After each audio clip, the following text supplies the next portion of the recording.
Hello, my name is Stephanie O'Hanley. I'm a cardiac rehab specialist in ergonomics with Lifespan Corporate Services.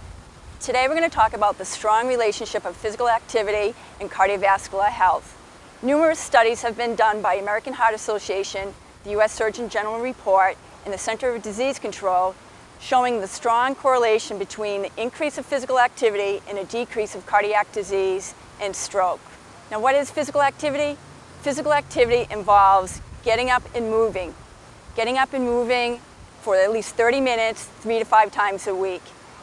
It does not have to be vigorous physical activity. It can be walking, biking, golfing, gardening, swimming, anything that involves large muscle groups that you can do continuously. What can you really fit in your calendar? Can you do 30 minutes at minimally 3 times a week? If you can't do 30 minutes, you can at least do 10 minutes several times a day. Well, let's look at what can we do 10 minutes a few times during the day. Let's park further away from the grocery store. Let's use the stairs instead of the elevator. Let's park further at our workplace. Let's go for a brisk walk at lunch. All of those add up. You may ask yourself, if I only can do 10 minutes 3 times a day, what kind of benefits can I get from that? The benefits are large, such as weight loss, reduction of cholesterol, reduction of blood pressure, reduction of anxiety, depression, and overall improvement of well-being.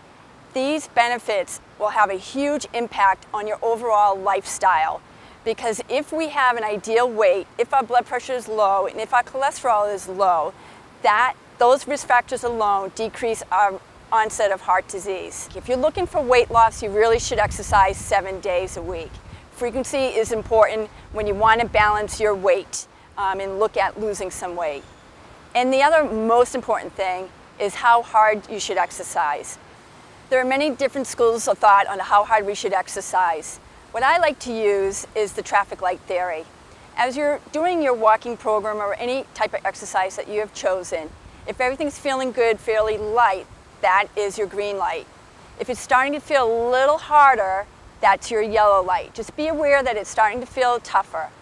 However, if it's starting to feel really hard, or if you're having any types of symptoms such as shortness of breath, chest discomfort, or anything like that, you need to stop or slow down with your exercise. If you're over 45, you really should get cleared by your physician before you embark on a program to make sure you have no underlying heart disease. So we want to make sure that we're clear with that. Whenever you embark on your exercise program, you need to think about a couple of things. Your footwear choice and your clothing choice. Let's start with our toes. Proper footwear is really important with your exercise program. For instance, if you're going to do some walking, you'd want to have either a walking shoe or a running shoe. That's the most ideal footwear choice for your feet. You would also want to make sure you have good socks. I can't emphasize enough how important it is to have socks that wick away the moisture in your feet. Cotton socks is a poor choice because it holds the moisture, therefore causes blister.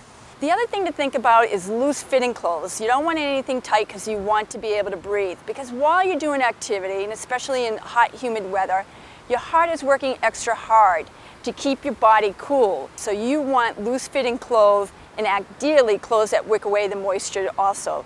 And most important, you always want to have a hat on your head. It will keep the sun off your face. Hydration is very, very important, because as we're active, our bodies sweat, and this is a normal mechanism for a way our bodies to keep cool. And therefore, we lose a lot of water with our activity, so we want to stay well hydrated. We want to have something to drink before we exercise. We want to have something to drink while we're exercising, and we want to have something to drink after we exercise. We want to plan our meals accordingly to when we're going to embark on our exercise. If we choose to eat right before we exercise, we're giving our body mixed messages in terms of blood flow. Am I going to digest this food, or am I going to bring the blood to the muscles that the person's using to walk? So you really want to plan your meals accordingly to when you're going to do your activity. Now let's get started with our physical activity. Pick out the thing you like to do. Commit yourself to it. Write it in the calendar. Put it on your Outlook calendar on your computer. Get up and get moving. Get a friend involved. Drag a friend along. Drag your significant other along. Reward yourself. After 2 weeks that you're doing your program, it will be infectious and it will carry on. You don't want to stop this because the benefits outweigh the risks of being sedentary. The research is out there, the data is out there. Sedentary lifestyle is not good. Promotes overweight, high blood pressure, high cholesterol.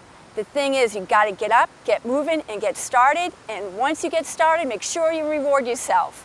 Be committed to it. Do it for yourself.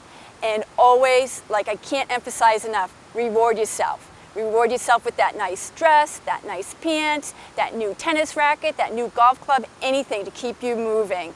Like I said, once you start moving and you keep going, you won't want to stop. So good luck and get up and get out.